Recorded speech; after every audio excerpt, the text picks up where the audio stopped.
Welcome to Our Town, Our Story, a weekly podcast celebrating the inspirational journeys of people in our community. I'm Dr. Phil Wirth, and I'm here today with Kyle Oliver and Cliff Jones. Kyle and Cliff have worked together at Tradition Chevrolet for years. They've both been my patients since 2008. I've had the pleasure of sharing so many inspirational stories from both of these gentlemen that I'm excited to share some of them with you today. Cliff, Kyle, welcome. Hi, Phil. Thank you. Thanks, man. You have all these patients, and we lucked out. That's You 'cause guys are pretty great. We're a spectacle, that's why. Yeah. Cliff, tell me, when did you first meet Kyle? I was just, I don't think I met you when we were working at Summit together. Indirectly, maybe. Right. I arrived at Summit at Tradition Chevrolet in 2013. And I think it was August. And in February, I got a phone call from Kyle saying, "Hey, man, you looking for any salespeople?" And I said, "Yeah, man, come on and talk to me." So he said, "I'm off on Wednesday," or whatever it was. And so he came in and talked to me. He was cocky. He had sold quite a few cars in where he was. And we don't have a lot going on for us in terms of walk-in traffic and that kind of stuff. Almost everything is either repeat customer, a referral, or somebody wanders in on the internet, not somebody that wanders in the front door. And he told me how many cars he sold. I lied to him too. Didn't I? Sure did. But there was something in him, and Frank, he's going to tell you that I fired him 3 times, and that's all true. But it's always been my job, or I've always been trying to get the most out of him, and it frustrated me that he had so much potential and he wasn't reaching down and grabbing it. He wasn't doing what I used to tell him that he was like a frog on a lily pad. Fly went by, he'd get it, but he wouldn't go hunting for the fly. But that was 12 years ago, and we've been together ever since. Sometimes not happily, but together. And now I've kind of handed the reins off to him. I don't have any decision-making responsibilities anymore. He does all that stuff, and You can have it back. he's smart. Like he grabs things in a different way than I do. I'm good at what I do. I'm very good at what I do, but mostly it's because when you find something that works, you just do the same thing over and over and over again. It's not because I'm smart, right? But he's smart. Kyle, what do you remember about the beginning of that journey? Cliff lied to me. No, I started washing cars, for a company in Auburn. I got the opportunity to sell some cars. We'll probably go back on that a little bit later. And I interviewed with Cliff. I wasn't sure I wanted to make the move. It was a smaller store. I was driving about a half hour to work every day, and now I'd be driving about 7 minutes. So that was kind of cool, but he's like, "Yeah, my best guy sold 100 cars last year." And I'm like, "Okay. Well, last year was my first year, and I sold 149. So he's like, "Listen, if you come here and you do this and you do that, I'll pay you a little bit more." And I'm like, "Okay." That was the lie. That was a lie. I'm like, "Cool." So I really had to think about it, because I've always had a problem with making a decision, because you're always afraid you're going to make the wrong decision. So I held off for a few more weeks, and now these guys really did something that made me mad at my other place. And I'm like, "Cliff, you still hiring?" "Yeah." "All right, I think I'm ready." And that was 2014, and Cliff brought me on as a salesperson, lied to me to get me there. I worked there ever since, and it's okay. And that's how I met Cliff, and he's been nothing short of a great mentor, inspirational person, and somebody to learn from. I wouldn't be as smart as I am today if I didn't have Cliff alongside of me, guiding me the whole way and holding me accountable for everything I did and giving me that ability to self-evaluate myself, to reach the next level, to always, try to be better at what you're doing and be the best at it. Like, Did you have that impression right away? When you look at Cliff, he's a little gruff, right? He's a little gruff. Did he come off as gruff initially?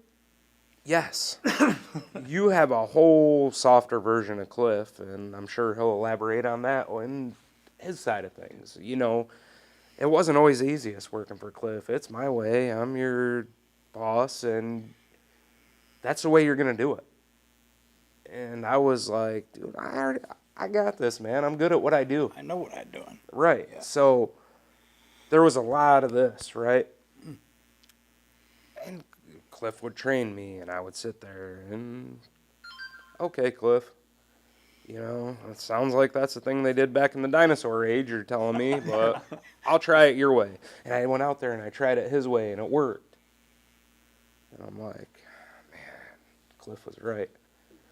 So I put that in my tool bag, little knowledge for later. And then I'm like, all right, he did tell me that, I'll try this. And then over time, I'm like, man, this Cliff's an asshole, but he knows what he's talking about, And yeah, the rest is kind of history from that aspect. I'm learning from him to this day, in a lot of ways. He's like, buddy, he'll rein me in sometimes, and that's how I met Cliff. And like he said, our relationship hasn't always been perfect, but nothing in life usually is, and things take work, and I think we work well together. Yeah, I love you. I think I'm your boss now, too. No, you're not. But for me, that part of me, I was a drill instructor in the Army, right? And I'm in the 2 days into drill sergeant school. I'm in the auditorium, and there's 148 of us that started the class, I think. And they're telling us up front, the commandant's up there speaking, and he's telling you, what they're going to do. And over the next 9 weeks and 3 days, we're going to teach you how to be assholes. He points out in the crowd, he says, Jones, you could graduate today, but we're going to make you go through this shit anyway, right? And so I came out of the Army with certain expectations of being the boss, so to speak. I had a vision of what that was. I was very successful selling cars. I got out of the service. My brother was selling cars. He said, "Hey, why don't you sell cars?" I was like, I don't know. I cut meat before I opened this store down here, this PNC down, and I'm like, I don't know. Okay, come give it a try. Okay, so I went and gave it a try. I almost lost the job because I didn't want to start that minute. It was like, breathe on this mirror. If you fog it, you have a job. Yeah. Right? Because they just churn people. If you don't make it, it's like throwing you in the water and see if you swim. Yep. They just throw you in the water. And if you swim, you swim. If you don't, you don't. And I swam. Kyle, is that still the way they do it with salesmen today? There are places that operate like that, luckily. At Tradition Chevrolet, Tradition Auto Group, at any of our stores, there is some training that comes along with it and support to make sure people are successful, because at the end of the day, like, you want to impact somebody's life. You want to help them be better, and just that's a recipe for disaster, saying, hey, sink or swim. It used to be a thing. That was how I was trained initially in the business and sold 150 cars. I swam. Yeah. It was, the used car keys are over here, the new car keys are over there, your desk is right there, here's a login for this, do your trainings, and hopefully sell 8 cars at least. And that was that. But you do it differently now. I had the same thing. I don't. The industry really hasn't moved past it. Selling, teaching at school is like advertising. It's an expense that doesn't have a direct way back to the profits sheet. I'm sure you run into it in your business. In my mind, I come from an Army background. They always trained you before they asked you to do something. You know, that's what makes sense to me. So for me, when I was selling cars, I changed jobs.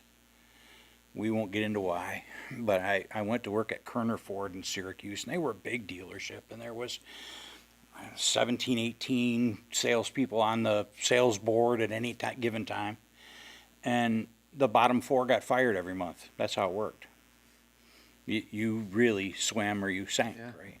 But there's a lot of room at the bottom of the board. You know what I mean? It's pretty easy to be average, and for whatever reason, I was being average. And I brought home a paycheck once that was, because I got paid on a draw system, right? So they'd pay me $300, $400 a week. I can't remember what it was now. And at the end of the month, they'd take your commissions out of what you owed them and give you a check for the balance. And one month I got a check for $37.50 when the month was over.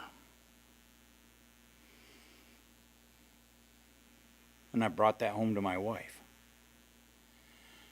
And she was like, tell me again why you're not cutting meat.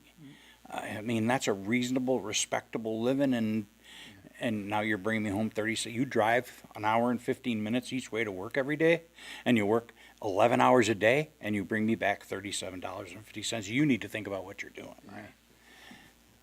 And I think we all have those moments in our lives, right? And I think the hardest part, and I've learned this later in life, is how to evaluate yourself without the emotion, right? So there's so much emotion involved in our livelihoods and our families. And so much of the emotion kind of creeps in as you're just trying to evaluate, did I work hard today or was I sitting on the lily pad all day? You know, it's a tough thing. Cliff is and that's one thing I learned from him. He's a big believer in stuff like that. No one expects you to work for 8 full hours a day or 9 or whatever it is now. Our hours have changed a little bit. It used to be, what was it? We had a sales meeting at 8:30 and we punched out at 8 o'clock at night. Yeah. You know, COVID changed all and that. stuff like that's changed the way our entire business operates. But close at 6 now, 9 to 6. Are you going to give an hour or 2 away? But can you look at yourself and say, when you go home at the end of the day, I did everything I could today to at least try and sell 1 car. And if I didn't To do support that, my family. Yeah. did I do enough to maybe sell a car tomorrow? To plant the seeds to be able to sell a car tomorrow. And then tomorrow, did you do the same thing? And then it turns into a repetition of, you know. You remember the sales meeting? You brought us all mirrors? Yeah. I Tell went me over to the about dollar store and bought everybody mirrors. He handed everyone at the table a mirror and said, you know, take a look in this thing. And I don't remember every You verb remember of it. that? I remember a It's lot like of the things you if you're not said that where when you you wanna thought I be- wasn't listening. You're not where you want to be. Look in that mirror, because that's the guy that can change that for you. Where'd you learn that, Cliff? That day when I had brought home that nasty paycheck, I decided I was in or out. It wasn't halfway anymore. I wasn't going to go to work and hang out with the other guys and smoke cigarettes and talk about how the weather and the advertising and our managers stopped us from selling cars, you know, all this. And that's the way it works, right? Because it can't be your fault. It's if you're not selling cars and making money to support your family, it's got to be somebody else's fault, right? That's how we are as humans. Whenever something bad happens to us, it's got to be somebody else's fault. And I bought some training tapes, and I decided to start using that hour and 15-minute drive into Syracuse every day from Scipio Center to educate myself and become a better salesperson. What year would that have been? 1946. I I think that was 93. No, that's 91, I think. I worked for 7 years as a salesperson there, and I feel like I gave myself a degree in the car. I bought cassette tape after cassette tape and listened to them, and I bought Tony, what's his name, and Yeah. listened to some stuff that was motivational. I listened to some other people that are really famous in the car business, but don't mean anything to anybody else. And I'd listen to some philosophy and that kind of stuff. And I got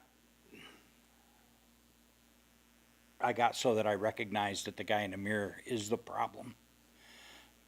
And I did everything I could do to fix that. In the end, I did fix it. I was selling 25 cars a month. I was rolling. I was the guy at the top of that board every month. And let me tell you something about Cliff from this aspect. He did everything, like every customer, and I never sold cars with him back, when Model T came out and stuff like that. But he implemented that stuff as I was coming up. He had this thing called an evidence manual, right? It was a note or, a picture of your family and stuff for your customers to look at while you're away with. Back then, you couldn't go on and leave a Google review. You had to write it on a piece of paper, and he had pictures with his customers. And you go through this book, and every single person you read about in there had a great experience with Cliff. And he just made that his business. He would take a picture of himself with his customer in their new car and send it to him in the mail after every time with a thank you card.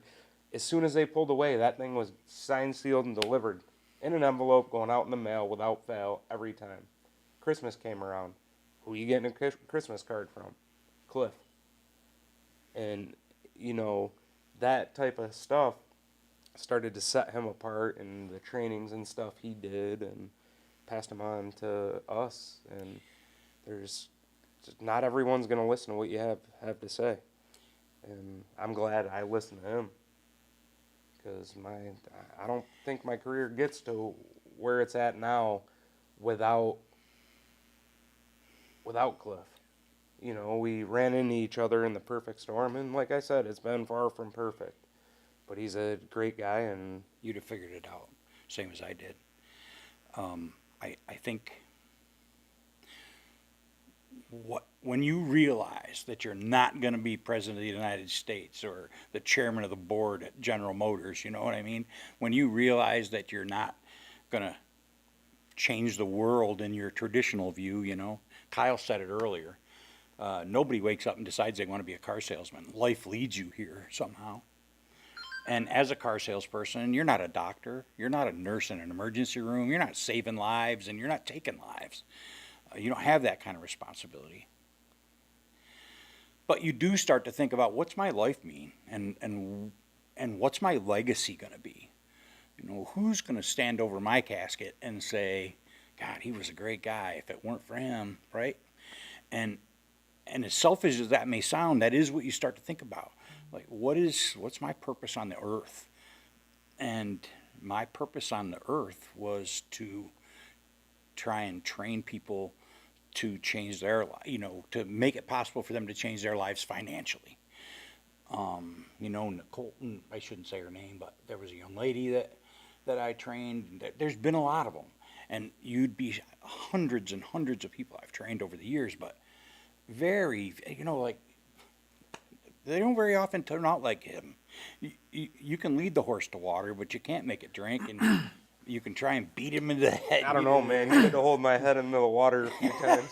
But I got some good guys in my, as my legacy, and nobody. Some of them are managers in other places. I don't work with them anymore, but and some of them are great salespeople. We were talking a little bit before we got started. It's no different than what I do, right? When I am trying to help people make a positive change for their health, how do you get them to make that change, right? And it's no different than you trying to say, look, I've done this. Look, I've seen this. Here's my tapes. Here's the book that I send the letters to my buddies that are really my customers, but they all feel like my buddies because of the way I treat them. And that's the difference, right? Did you learn most of that from Cliff, Kyle? What was your background before? Did you get any of that kind of stuff growing up? You know, no. Not anything like that. And my mom pretty much raised me and my sister for a long time. And I had a stepfather that worked, but my mom was in your business, operating room nurse. And she always wanted Great what was lady, best by the for way. us. And I tried the college thing. I tried a lot of things, you know, and I've always wanted to make a difference too. Like, I got a buddy, and he's my friends all call me Biggs. It's been a nickname, you know. Well, there's reasons for that, and we'll get there. But he says, "Oh, motivational Biggs." Always, he's sarcastic. That's my buddy Matt. He's on my shirt here. Nice. But I just try to help other people the way I've been helped by so many great people throughout my life, And if you can help one person, you're making a difference. If you can help more than one, that's great. I can't claim to have anything to do with it. But he's much more zen than he used to be. He's really good with our employees. He sees, he hears. Buddy, they were all scared that I was just gonna go off the rails. And you sure he's ready? How many times they ask you sure he's ready? Yeah, they did. And he's like, Cliff was like my handler for a little bit before and I want to help people the way he helped me. I don't want to assault him and fire him 3 times to get him to listen to me. I did assault him. It was mutual. Little shove. We're not talking about that. Yeah. Anyways, Talking about that on camera. Sometimes we need that. At least that's what my dad told me growing up. Well, you know what? This guy, he'll find a way to get you going. He pushes your buttons. He's very good at it, and he pushed mine often. And one day he pushed a little too hard, and he knew it at the time, didn't you? Yeah. I did. I feel bad about it. I'm glad it happened, too. though. I'd erase that from my life if I could. Well, I think some of those moments, right, come from a place of passion. When we really care about someone in our lives or what we're going through or an event or our job, that's when you can boil over to this place of conflict, really, right? And you guys obviously have thought the world of each other for a long time, even though you might not have quite said it in those words. Yeah. 100%. Yeah, that's true. Like I say, his legacy, he's worried about his legacy. I'll tell you what, I'll never have a bad thing to say about him because I wouldn't be half of who I am today and anywhere near where my career is today without him. I don't know what to do with that. Thank you. It's great to hear, right? It's great to hear. It is, but I feel like he's got it wrong somewhere. I'm not all that. You know what I mean? I'm not. I got a text message yesterday. A friend of ours, unfortunately, and a coworker, died in Sodas Point in a boating accident the other night. And a friend was closer to the family than I am, and she was up there waiting for the body to be found. And I sent a text message and said, "How about I send some pizza up there for the divers and for and for you guys and stuff?" And she texted me back, "No, we're all good." And then she said, "You're a special man, Cliff Jones." I was like, "For offering pizza? I'm a special man." You know what I mean? I don't see myself in that light. And I don't think that pizza is necessarily the special man piece. It's a fact that, yeah, But the special man piece is that you looked in that mirror and you weren't happy. And you listened to tape after tape after tape after tape for 7 years to make yourself a little bit better. And then that just became who you are. And offering pizza is no different than the thank you cards or the tape. You're just sharing it. And it's something that you just do because you learned how to do it on that grind, I got to give you a tidbit about Cliff. Uh-oh. Because I knew he was a great guy, move of him. And I'm like, man, your wife's gonna kick your ass one day. So I'm gonna tell her. he had this little old lady that lived next door to him, and she didn't have a phone in her house.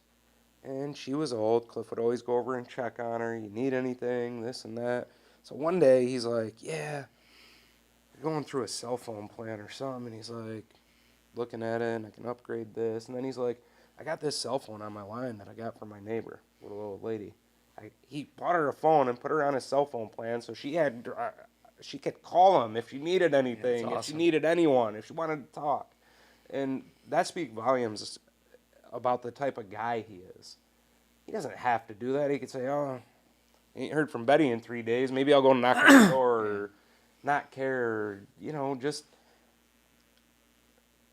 the things he does for people is truly amazing. He cares and expects zero in return. I had a lady one time who dropped off her car to be she wanted a diagnosis done of something, and then the plan was to call her dad in Chicago, and her dad was going to pay the bill on a credit card, and we'd have the repairs done, right? She showed up to pick up her car, and we gave her the list that she'd asked for, but she had to pay the diagnostic fee in order to pick up her car.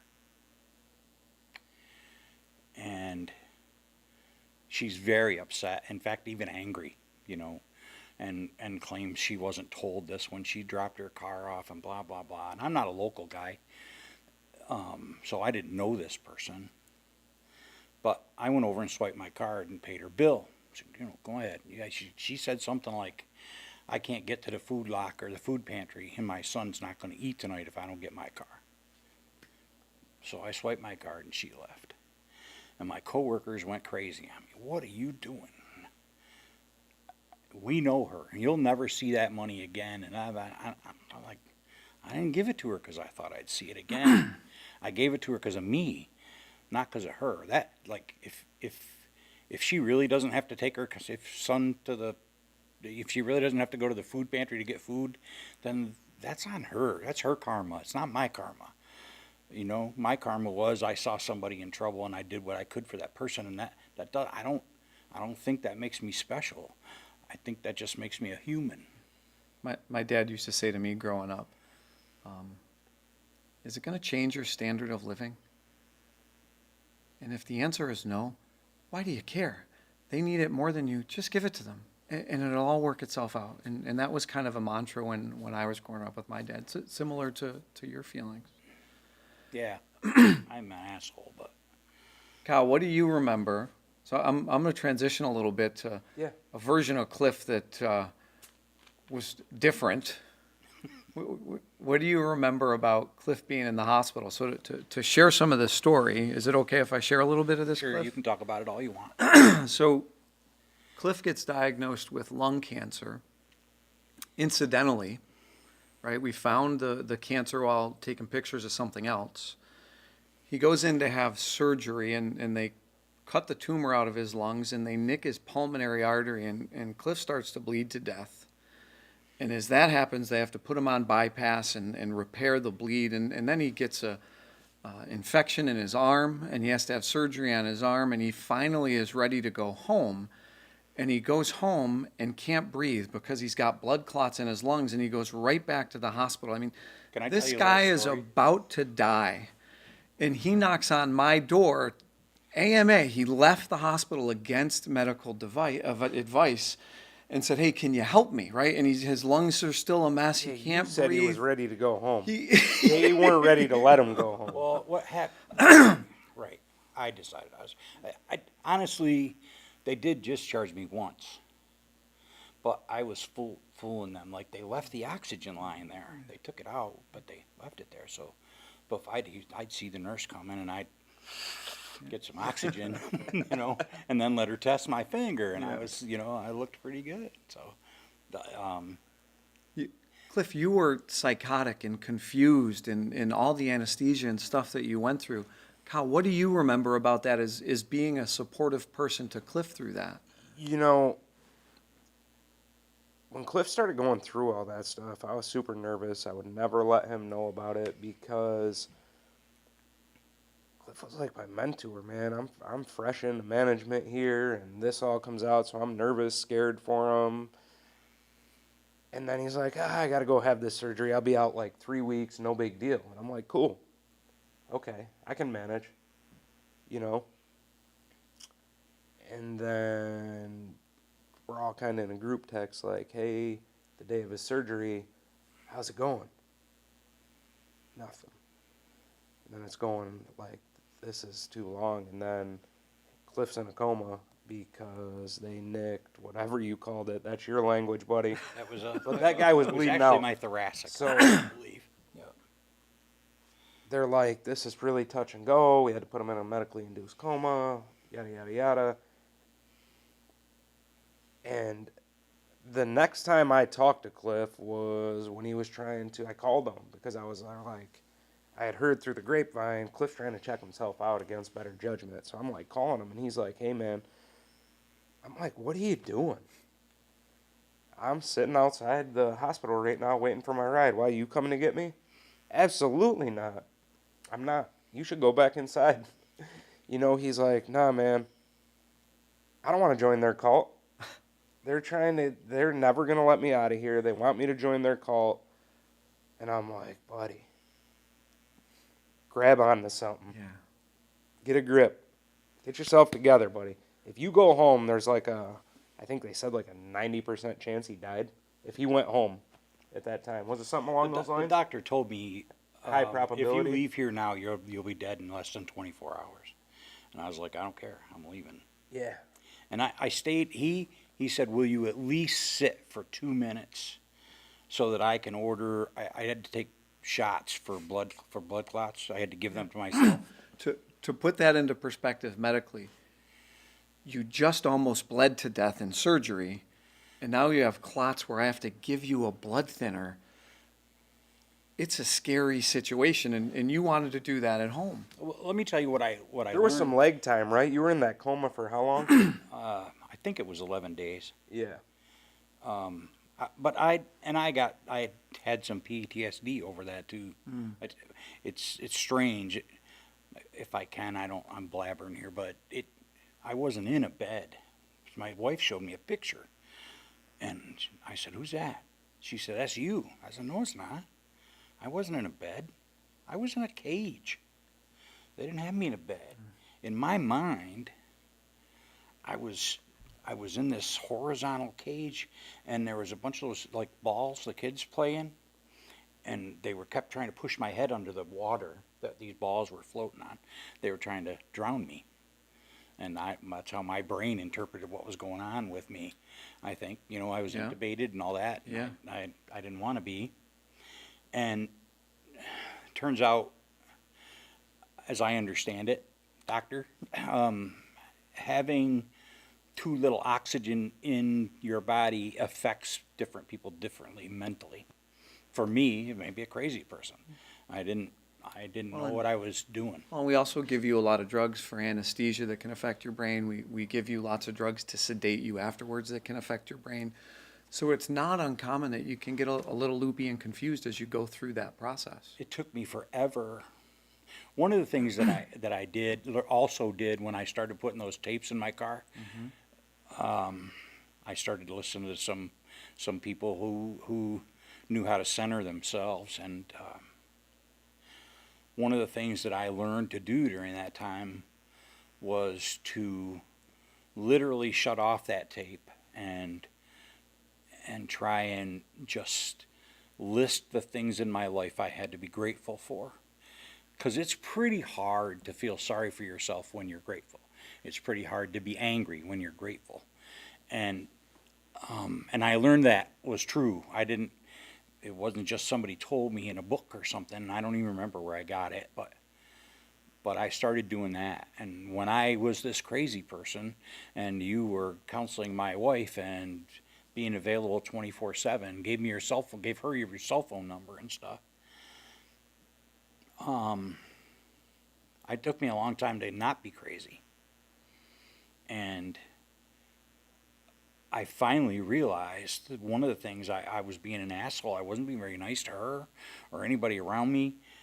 And I finally figured out that I wasn't driving to work anymore.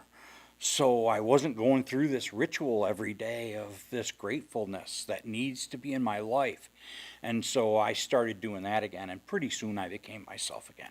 I stopped being angry at the hospital. I stopped, blaming other people for where I was at, and it worked for me to not be crazy anymore. Some of the so that's, to me, that's this process stuff, right? And some of the terminology that I've come to in my life is, I kind of call that building Superman or building Wonder Woman. Yeah. And there's this stuff that we all do each day to be the best version of ourselves. And everyone's got a little different something that they do. But for you, it was those tapes in the car that got you going and helped you think. And almost all of us, when we are in a really difficult situation in our lives, we drop that routine. It goes away. And then it's hard to find your way back. And as a guy that tries to help people, it means so much to me to hear you say that you came to that realization on your own and you went back to doing that task. If it's all right, can I tell a story about you? You can do whatever you want.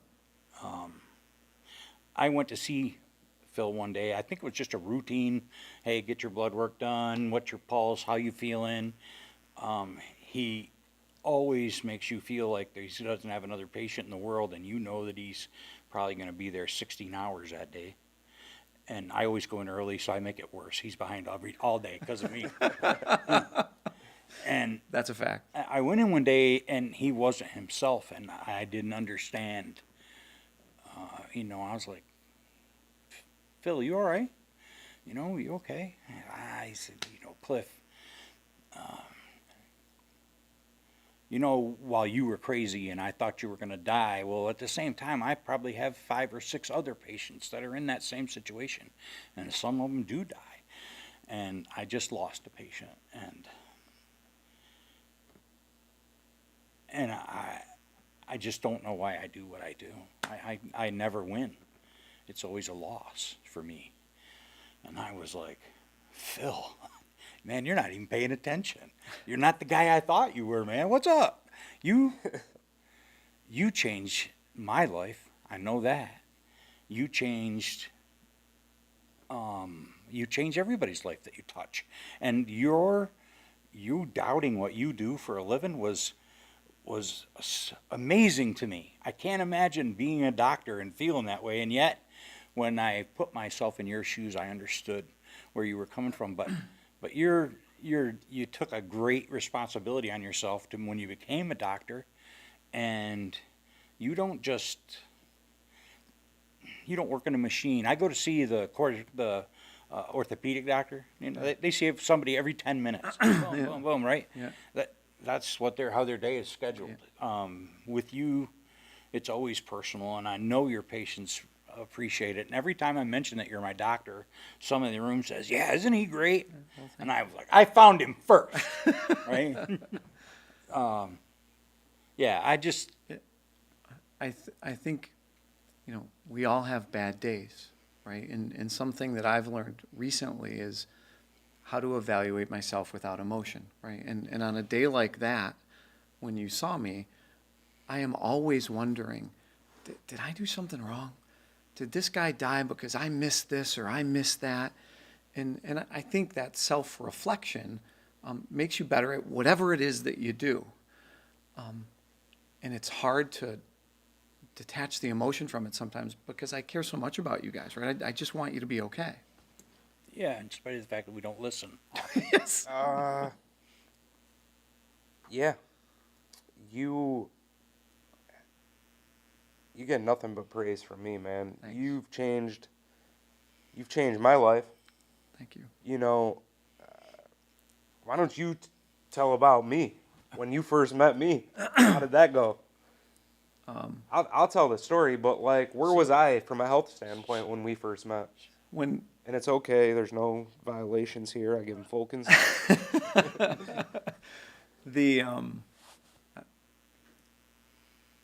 Kyle this is probably before Cliff. This is probably before cars. Yeah. And to be quite honest, a lot of the guys that were, I would imagine your peers at that time at 18 or 19 or 20, had no rules, had no limits, and a lot of them are probably dead because of some of the choices that they made in excess of what they did. And one of the things that has inspired me so much about from you, right, is that you just started detailing cars and you found something, right, to creep out of that space that you were in as a 500 almost pound guy that didn't have a care in the world, right? You got out of it. And that's not me, right? That's you doing the hard work day in and day out, just like Cliff did the hard work of listening to all the tapes. Yeah, but It's- it's somebody taking the time to care enough about you to say, hey, Sometimes people that are around us in our everyday lives go by us with blinders on, and we can be in a lot of pain, and they're not even aware. And what's great about you, and always has been great about you, is that you're a cheerleader for us all. You know, it's like we find the support we're looking for with you, and you don't just walk by with the blinders on. You know there's something wrong, and you help us try and fix it, whatever that is. In my case, it's usually mental, right? But I've easy. I've always been a big non-believer in the big pharmaceutical and medical field and stuff like that until I met you. And that's why I want you as my doctor. That's why anybody that talks to me that's, I'm sick of going to the doctors, it's a new pill, it's a new this, it's a new blah, blah, blah. You ask me real life questions like, do you want to live this way, man? You can't feel good, you know? And the Midas touch, man. Every time, you know, no matter what's going on in your life, you walk in that room with a smile on your face. I remember the last visit I had with you. You come in, you're hobbling a little bit, right? You high-five me, Kyle, baby, what's up? You know, like you always do. Yeah. And I'm looking down, and I'm like, man, what's up with your foot? And you're like, you know, I just went wherever you went and sheared a couple of my toes off, no big deal. And I'm like, man. Yeah, that You know, your life and changed that day too. It did. Yeah, I think through all my, I've had a lot of struggles. You know, I was 400 plus pounds, had a drinking and alcohol problem, drugs, all types of stuff, right? Finally, I start to quit that, and the weight thing was over time. I was always heavy for when I saw you for quite some time. And one day you looked at me, and you're like, dude, you ever want to see that thing again? And I'm like, the audacity, but you're right, you know? And I appreciated that more than anything. You weren't just like, oh, you're obese and you got this going on and you could develop diabetes. No, man, you ever want to see that thing again? Well, then you better do something. And, you know, it was shortly after that I made that change, and I had been sober for a few years. And I got guys like Cliff in my life, and my buddy always, you know, breaking my ass to this day. Oh, motivational bigs. There was a lot of that for me. There's a lot of watching podcasts and watching self-help stuff and realizing that everybody's got problems. You dictate how that ends. And I got this saying. I just told a buddy of mine this today. It'll all be all right in the end. And if it's not all right, it's probably not the end. You know? I attribute a saying to my father, and you've heard me say it before, and he said, life is a shit sandwich, but if you don't eat it, you'll starve, you know. And I think Mohammed said it better. He said, all sunshine makes a desert. That's what he said. So I don't without having some challenges in your life, you don't really appreciate what's good in your life. It's hard to do that. We are very fortunate in where we live. I mean, I roll out of bed every morning. That's my first grateful. every day is I roll out of bed and I can flip a light switch. I can go to the bathroom and flush a toilet. I can take a shower. I can turn on the air conditioning or turn on the heat or whatever. And I go get into a nice shiny car and I drive to my job. What right do I have to bitch about my life?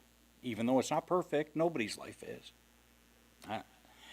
I don't know. That's just, I think being grateful just centers me every day. That's all. Yeah, and you as a person on a whole nother level outside of the doctor thing. I was honored for you to ask me to be on here because I sit on your little doctor table. I go there once a year for you to tell me, one, I'm not dying, because I suffer from anxiety. You do. You definitely do. Everything's the end of the world to me, and I overthink all the things. And I sit there and have this conversation with you, and you're like, well, you tell me, what do you want to do? I want you to draw all these blood panels, make sure I ain't got no cancer, I'm not dying, I'm not going to drop dead, and we'll just talk. How's everything going? How's business? And I appreciate that. Like you said, we go early in the morning because Cliff taught me, if you schedule an appointment, schedule it on your day off. Work your last day off of the month. Don't schedule any appointments. All this stuff. He's softened up a lot since that whole cancer thing. He's like, when you're maybe a family of 3 kids and the oldest one's always bitching how easy the younger ones have it. That's what the deal is here. He's like, I love it. I'm like, Cliff's like, yeah, you guys want to leave early? You need a day off? Me, it was no. Cliff, I got a wedding. Don't they know that you work the last day off of every month? Have them schedule it at a different time. And I'm like, we could have got along a lot better. I worked most every Saturday for 35 years. And there was a lot of family stuff I missed out on. But I'm in retail. That's life in retail. Yep. And honestly, I think if I were to measure it, it'd be like 60-40, man, I'm glad I got to work Saturday and I can't go to this cousin's wedding. It was more than, oh shit, I really would like to do this. But you only get a few of them and you got to pick which ones are what's important to you. And you have to decide that. You don't just stroll through life and, there's a lot of sacrifice that comes with your line of business, our line of business, but there's also a lot of things that afford you. My wife stays home now and raises our kids, and I'll tell you what, as much as I owe things to you guys, I owe a lot to my wife and kids too. Sobriety, and for anyone that struggles with it, I feel for you. And you can always reach out to me as an outlet to talk, to, whatever, because I have a great support system with guys like Cliff, guys like you, my wife and kids. If you don't want to do it for anyone other than, your kids, that's my legacy is I don't care what anyone thinks of me. I think you both know that by now. I don't care what anyone thinks of me other than my kids. They will judge my legacy. They are the only person that, God can judge me and my kids can judge me.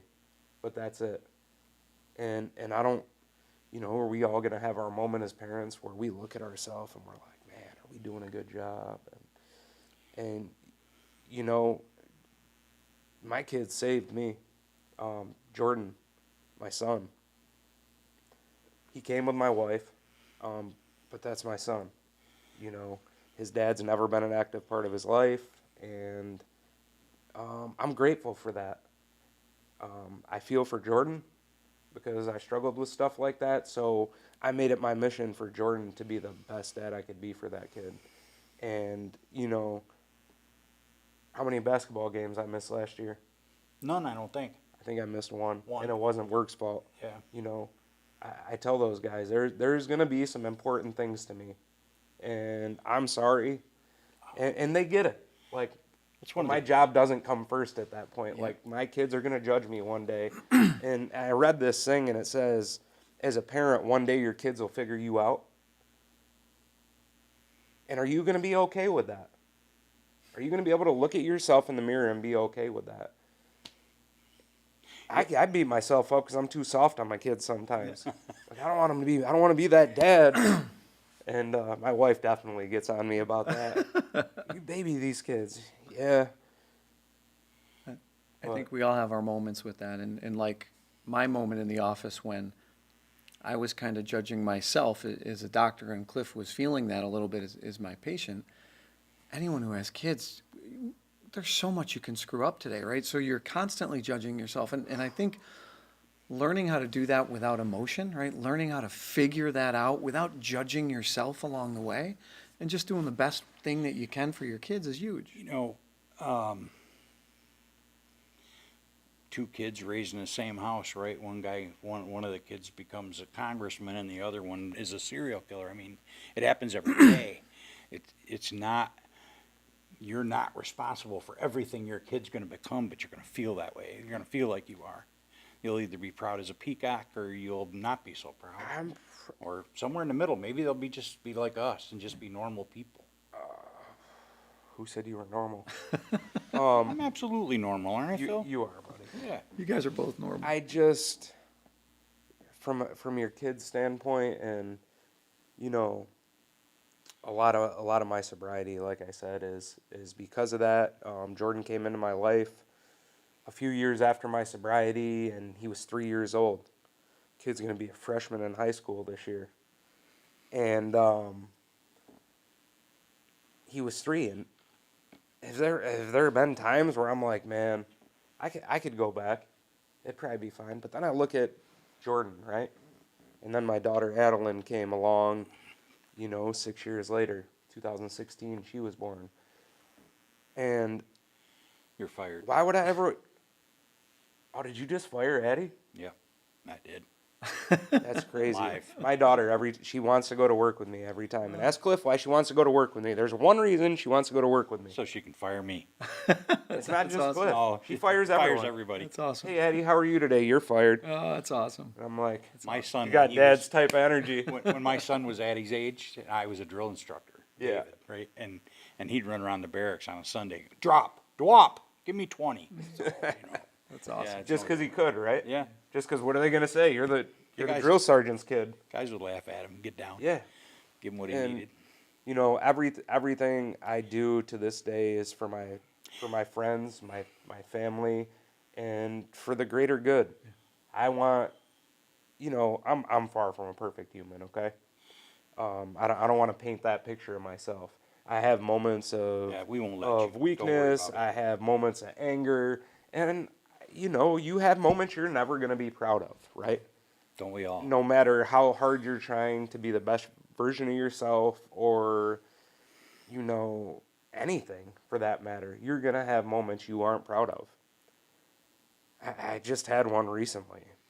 It almost turned into a physical altercation, and I'm like, man, my children were there for that, and I'm really good at what I do, and I probably could have de-escalated that situation instead of made it worse, right?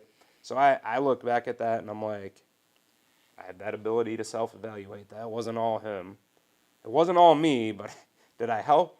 Or was I mad at that point and acting out of anger instead of,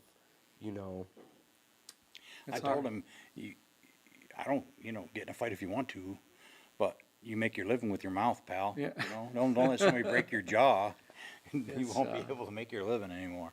Is we've been going for about an hour talking about all this Have we stuff. really? Is there any other tidbits, any other secrets? My goal is I've thought about doing this for a long time, is just talk to regular people to help inspire other people to make these necessary changes in their life to get into a better place. I feel like my purpose in the remaining parts of my days is to help other people find their purpose in their lives and move forward. Any stuff that you guys want to share along those lines before we sign off and let Paul go home? I do. Sorry, Paul. You running over? You got a bedtime, buddy? I have one more too, so you go ahead. I feel like what you're doing right here, it would be an asset to the community. For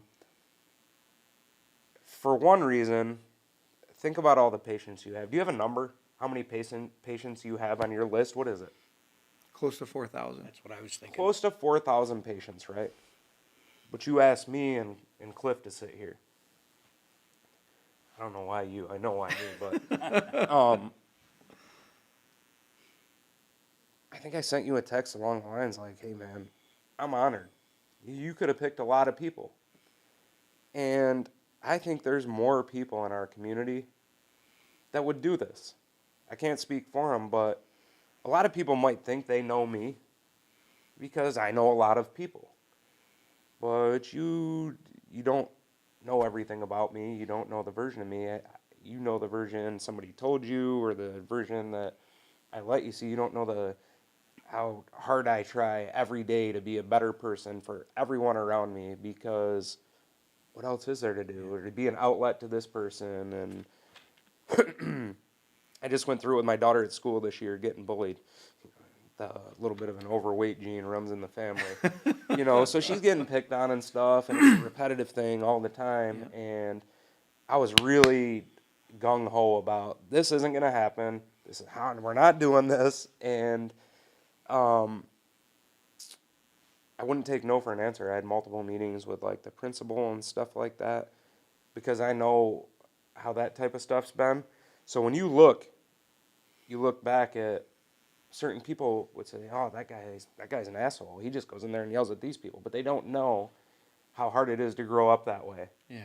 And I went through that. I was heavy, and once it becomes your children, at the end of the day, there's no real consequence, So, and they're like I said, the only people that can judge me. I believe this would be a great thing for the community to come on here and have people tell their stories, and they don't all have to be good. And my story is not a success story yet. I'm not done. I'm 36 years old, and I think I'll be 37 this year. I'm getting there, buddy. Clock's ticking. But I want to do more. I want to impact more lives. I want to be somebody like Cliff, because for every one of me, just because we still work together and I have excelled at what I've done, there are other ones out there. There are other people that maybe not on a daily basis that Cliff has impacted their lives for the better. And they think back one day, "Man, you remember when I was struggling?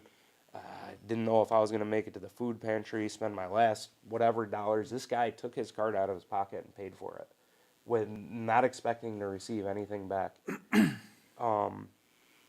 Fired me 3 times. And if he really wanted that to stick, he could have. You know what I mean? He could have. But that's not ultimately what he wanted. He wanted to grab me and shake me and say, "Hey, man, reach your full potential." Yeah. And that's what I try to do to this day with peers, with coworkers. I want people to be the best version of themselves. I want them not to care. There's always that stigma of what everyone thinks about me. Yeah. And me and my anxieties and the things I've went through. Is this ever something you think that you would consider me doing in a public forum? But I'm at a point where like I said, don't care what people think about me, and it's okay. But if I can help some people along the way of being my best version of myself as a father, a man, and that's my legacy, is similar to Cliff's. Like, he's an admirable man, just as you are. You don't have to you have 4,000 patients.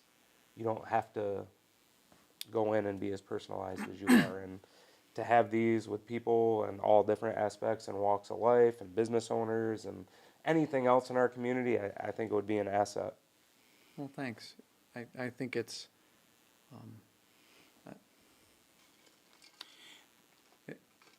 it's a new direction, right? And it's exciting to try. Cliff, was there something you wanted to say? Yeah, there is. Isn't there always something There I wanna is. say, right? There is.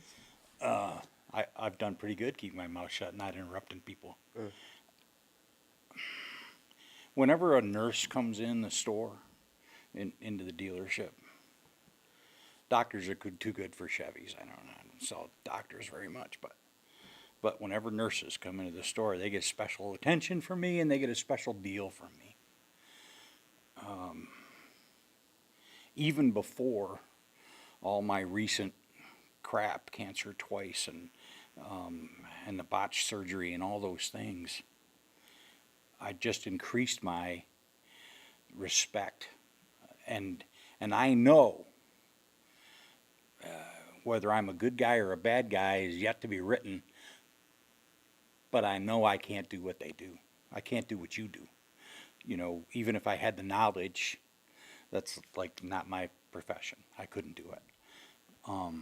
And I recently had the opportunity to make a difference in a nurse's life, and it made a big deal to me.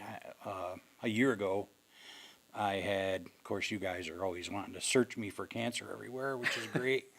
I don't know how you missed my prostate. Anyway, I was having a colonoscopy, and as instructed, after the colonoscopy, I went back on my medications, and one of those is a blood thinner, Eliquis. And as a result, I started bleeding inside. They had removed a couple of polyps, and so I started bleeding internally, and I was also going through radiation at the time. And I tried to admit myself to that hospital, thinking that they'd just roll me up for radiation every day, but they wouldn't have any of that. So I went to the local hospital and checked myself in, and I was there for 6 days, I think, and I bled and bled and bled, and finally they got me in for an emergency colonoscopy. And you want to have fun? Try preparing for a colonoscopy in a double room in a hospital, right? Thank you. It's a good thing they'd only been feeding me pudding. So I stayed in the hospital for 5 days, I think it was, and they were going to get me in. They finally got me in for an emergency colonoscopy, and I didn't come out of it till like 6:30 at night. The doctor's standing over me, and he says, "You know, Cliff, I'd like you to stay one more night." And he had told me I'd be able to go home when this was done. And my wife, who told me if I ever sign myself out AMA again, she won't be there to pick me up, was sitting there. And I said, "Okay, Doc, I don't want to. I want to go home. But if you think I need to spend another night on the ward, I'll spend another night on the ward." I go upstairs, and the shifts have changed, and my day nurse is gone, who I'd become a good friend, who I, joked with every day and had what I thought was a good relationship. And here in comes this nurse I don't know, and she introduces herself to me, and she tells me her name, and she checks my chart, and she leaves again. And she is probably 20 feet down the hallway, and she says, "Wait a minute, are you that Cliff Jones?" And, "I'm not your father." Right?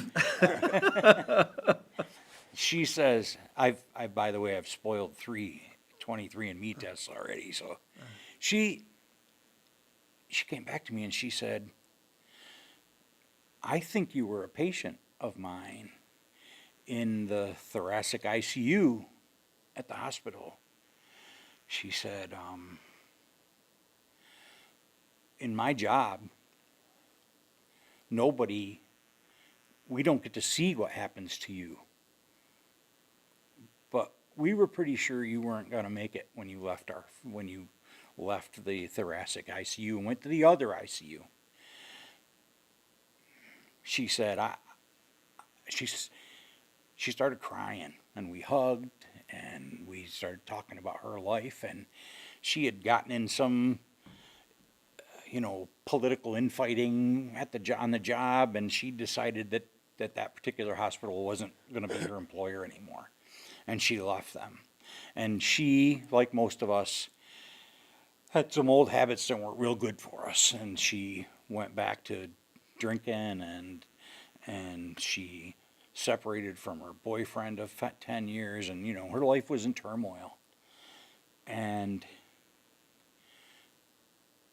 And she said, seeing you alive, because I've been questioning what I've chosen to do for a living, and do I make any difference in people's lives? And seeing you alive is affirmation that what I do does matter. You know, thank you. Just for seeing you, I'm gonna get out of bed tomorrow with a new step in my, new spring in my step, and I'm shaking as I tell the story because we were both in tears and we were hugging, and she's way too pretty for me, by the way. I got a picture of her you want to see. Gorgeous girl. Anyway, I'm off the subject, but it was wonderful to be able to make a difference in a nurse's life that wasn't an extra $300 off on a car. It was just cool, and she was touched, and I get how she was feeling. She was feeling the same way you were feeling that day your patient died. Was just is what I do important, and we struggle with that too because we're not doctors. We're not saving the world. We're not doing anything magical, but we provide an honest service to our community,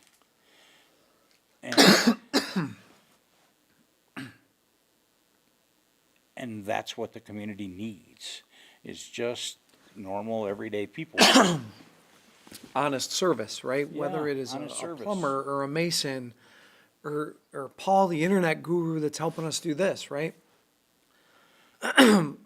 When we are just people that try to take care of other people with whatever we happen to be good at, the world gets just a little bit better, I think. I believe it too. 100%. From the bottom of my heart, fellas, I want to thank you so much for doing this with me. Paul is probably going to edit this down to about 1 minute and 2 seconds worth of usable And video. who can blame him for that? Yeah. But it was, at the end of the day, it was really fun for me, and I just want to thank you guys so much for doing it. Thank you. It's been fun to be here. Thanks. I appreciate you having us. Thanks, guys. You good, brother? Yeah. I'm going to hug you, Cliff, because you're such a big